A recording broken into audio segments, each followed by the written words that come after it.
సవాల్ని స్వీకరించాల్సిన కేసీఆర్ గారు స్వీకరించకుండా ఇంకో ఆయన బయలుదేరింది. నేను వస్తానని ఆ ప్రెస్ క్లబ్కి వచ్చింది. ముఖ్యమంత్రి గారు చెప్పింది ఏంది, మీకు అర్థమైంది ఏంది?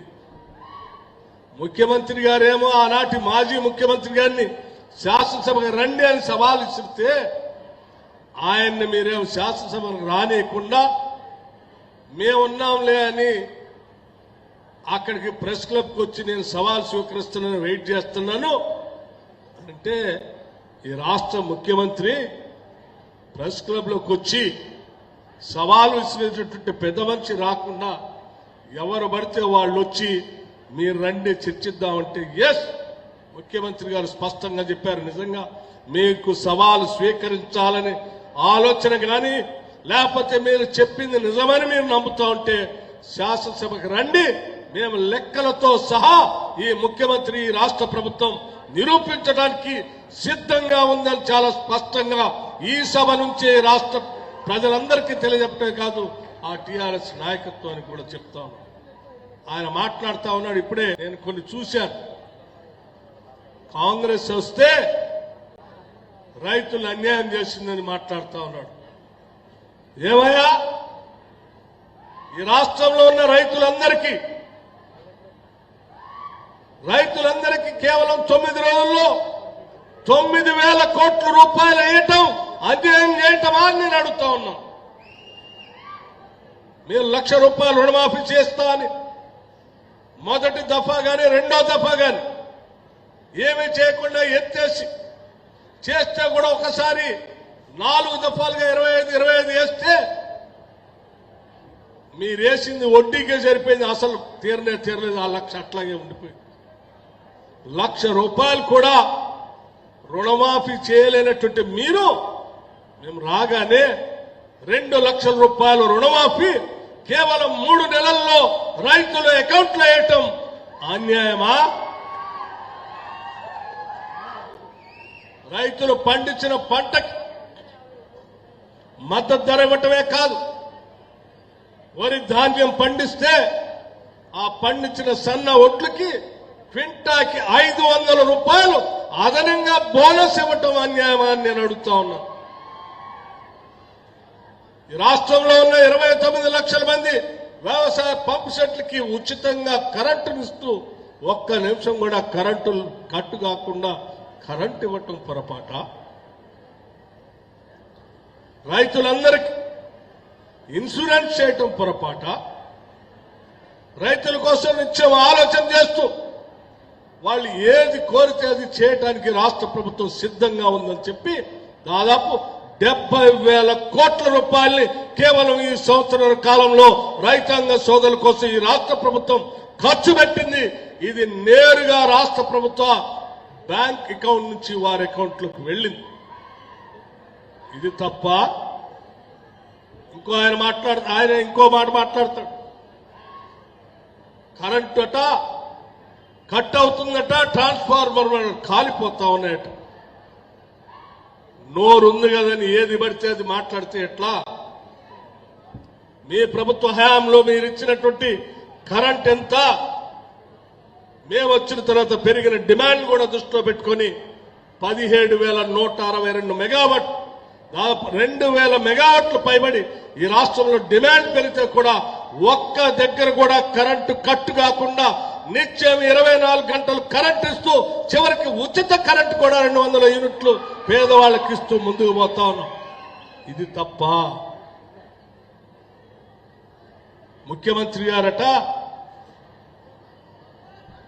ఏది పడితే అది మాట్లాడతారు, బేషన్ల గురించి తెలియదని మాట్లాడుతున్నారు. ఏం ముఖ్యమంత్రి గారు చాలా స్పష్టంగా అడిగారు, ఏ బేషన్ల గురించి ఆయనకు తెలియకపోతే కృష్ణా బేసిన్లో ఉన్నటువంటి నీళ్లని లేకపోతే గోదావరి బేసిన్లో ఉన్న నీళ్లని ఈ రాష్ట్రం కోసం, ఈ రాష్ట్ర అవసరాల కోసం వాడుకోవాలని చెప్పి లెక్కలతో సహా మొన్ననే కదా ప్రజాభవన్లో పెట్టి ప్రజెంటేషన్ ఇచ్చి నీ ద్వారా జరిగిన నష్టాన్ని, భేషజాలు లేవు, తెలంగాణ రాష్ట్రం ఏమైపోయినా పర్వాలేదు, గోదావరి నీళ్లు గాని కృష్ణా నీళ్లు గాని మీ ఇష్టం వచ్చినట్టు వాడుకోండి అని చెప్పి ఆంధ్రాలో పోయి చెప్పొచ్చిన పెద్ద మనిషి కేసీఆర్ గారి మాటలు సైతం వీడియో ద్వారా చూపించి మీ వాస్తవాల్ని బయట పెట్టారని ఆందోళనతో ఇవాళ ముఖ్యమంత్రి గారికి బేషన్ల గురించి తెలియదని చెప్తున్నాం. ఎస్, మళ్ళీ ఛాలెంజ్ చేస్తా ఉన్నాం. కృష్ణా నది బేసిన్ గురించి కానీ, గోదావరి నది బేసిన్ గురించి కానీ, లేకపోతే కృష్ణా నదిలో ఉన్న నీళ్ల గురించి కానీ, ప్రాజెక్టుల గురించి కానీ, గోదావరిలో ఉన్నటువంటి నీళ్ల గురించి కానీ, బేసిన్ల గురించి కానీ స్వచ్ఛంగా స్పష్టంగా చర్చించడానికి రాష్ట్ర ప్రజలకి వాస్తవాలు తెలియజెప్పడానికి ముఖ్యమంత్రి రేవంత్ రెడ్డి గారి నాయకత్వంలో కాంగ్రెస్ ప్రభుత్వం, ఇందిరమ్మ ప్రభుత్వం ఎప్పుడంటే అప్పుడు శాసనసభలో చూపించి చెప్పి చర్చించడానికి సిద్ధంగా ఉంది. ముఖ్యమంత్రి గారు చెప్పిన మాటను నేను మరొకసారి చెప్తా ఉన్నా. రండి కేసీఆర్ గారు, రాష్ట్రం తెచ్చుకున్నదే నీళ్ల కోసం, రాష్ట్రం తెచ్చుకున్నదే నీళ్ల కోసం. 10 ఏళ్లు దాదాపు 1,50,000 నుంచి 2 లక్షల కోట్ల రూపాయలు ఖర్చు పెట్టారు. పట్టుమని 10 ఎకరాలకు కూడా నీళ్ళు మీరు పట్టుమని 10 ఎకరాలకు కూడా నీళ్ళు తెచ్చిన డబ్బులన్నీ ఏమైపోయినాయో మీరు చూశారు. వాస్తవాలన్నీ ఈరోజు బయటకు వస్తూ ఉన్నాయి. ఆ వాస్తవాలను కప్పిపుచ్చుకోవడం కోసం అడ్డగోలు మాట్లాడేటువంటి మాటలు బంద్ చేయాలని చెప్పి నేను కేటీఆర్ గారికి చెప్తా ఉన్నాను. మీరు ఇలాగే తప్పుడు మాటలు మాట్లాడుతూ పోతూ ఉంటే మొన్న పార్లమెంట్ ఎన్నికల్లో 0 వచ్చారు, చూశారు కదా.